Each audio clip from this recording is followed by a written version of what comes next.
Hi, ഞാൻ Jisha.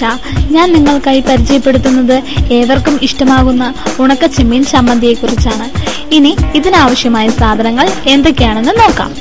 ഉണക്കച്ചെമ്മീൻ 100 gram, തേങ്ങ അരമുറി, ഉള്ളി 2 എണ്ണം, വെളുത്തുള്ളി 5 അല്ലി, ജീരകം 1/4 ടീസ്പൂൺ, മുളക് പൊടി 1 സ്പൂൺ, ഉപ്പ് പാകത്തിന്, കടുക് 1/4 ടീസ്പൂൺ, എണ്ണ 4 സ്പൂൺ, കറിവേപ്പില 2 തണ്ട്.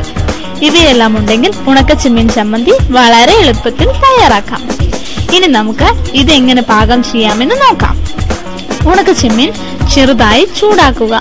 ഇതിലേക്ക് തേങ്ങ, ഉള്ളി, വെളുത്തുള്ളി, ജീരകം, മുളക് പൊടി, ഉപ്പ് എന്നിവ ചേർത്ത് ചതച്ചെടുക്കുക. എണ്ണ ചൂടാക്കി കടുക് കറിവേപ്പില ഇട്ടതിനു ശേഷം അരച്ചെടുത്ത് മൂപ്പിക്കുക. ഉണക്കച്ചെമ്മീൻ ചമ്മന്തി തയ്യാർ. ഈ വ്യത്യസ്തമായ വിഭവം നിങ്ങൾ തീർച്ചയായും വീട്ടിൽ പരീക്ഷിച്ചു നോക്കണേ.